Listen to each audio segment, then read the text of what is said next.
ওরা কি ভিতরে রংপুরে বাড়ির ছাদে ইয়াবা সেবনে বাধা দেওয়ায় সাবেক শিক্ষক গণপতি চক্রবর্তী সহ একই পরিবারের 4 জনকে হত্যার অভিযোগ উঠেছে 2 যুবকের বিরুদ্ধে।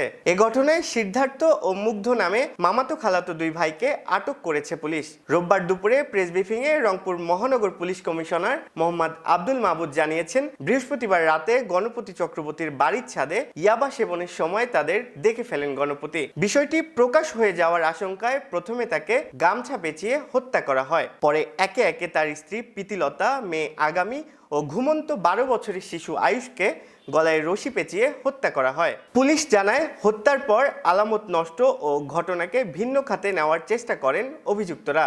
এ ঘটনায় রংপুর জিলা স্কুলের সামনে শিক্ষক ছাত্ররা 4 জন হত্যার প্রতিবাদে দ্রুত আসামিদের গ্রেফতার চেয়ে রাস্তা অবরোধ করে বিক্ষোভ করেন।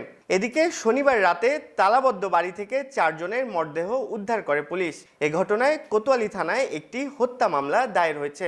আটক 2 জন হত্যার কথা স্বীকার করেছে বলে জানিয়েছে পুলিশ। তাদের নাম মুগ্ধ দাস, আরেকজনের নাম সিদ্ধার্থ। মুগ্ধ দাস এবং সিদ্ধার্থ পাশের বিল্ডিং এর উপর দিয়ে ওনাদের ছাদে আসে। ছাদে এসে, এটা বৃহস্পতিবার দিবাগত শেষ রাতে,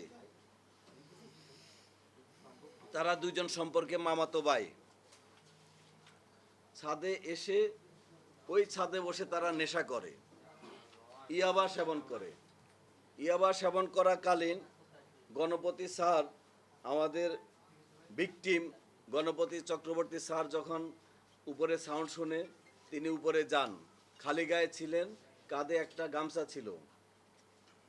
তিনি ওদেরকে ওনার ছাদে বসে আড্ডা দেওয়ার ব্যাপারে জিজ্ঞাসা করলে, চ্যালেঞ্জ করলে, ওই 2 জন খুনি, তারা যেটা আমি কথা বলেছি আসামিদের সাথে, আসামিরা তাদের পরিচয় প্রকাশ না করার জন্য, সমাজে তাদের যেন পরিচয় প্রকাশ না হয়ে যায়, তাৎক্ষণিকভাবে ওই স্যারের গলায় যে গামছাটা ছিল সেই গামছা দিয়ে পেঁচিয়ে ওনাকে সেখানে হত্যা করেন।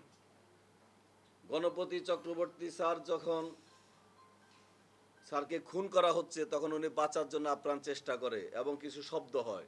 শব্দ শুনে গণপতি চক্রবর্তী স্যারের স্ত্রী প্রীতিলতা চক্রবর্তী ওরফে ভোলা, এই ম্যাডাম উপরে আসার চেষ্টা করেন।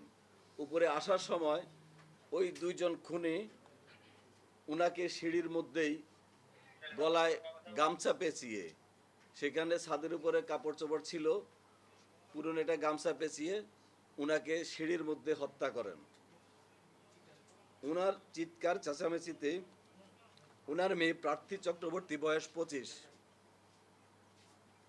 সে যখন এগিয়ে আসে, প্রার্থী চক্রবর্তীকে তারা খুন করে গামছা পেঁচিয়ে।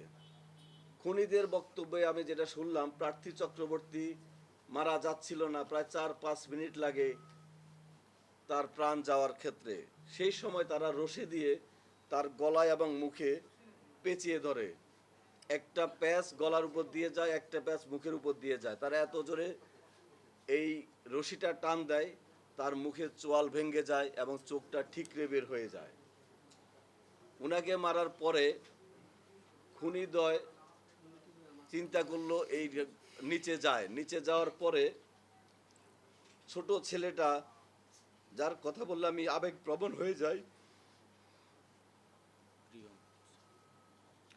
রংপুর জেলা স্কুলের 5ম শ্রেণীর ছাত্র প্রিয়ম, আমার ছেলের বয়সী, সেই প্রিয়মকে তারা গলায় কাপড় পেঁচিয়ে হত্যা করে এবং এক পর্যায়ে একটা বালিশ চাপা দিয়ে হত্যা করে।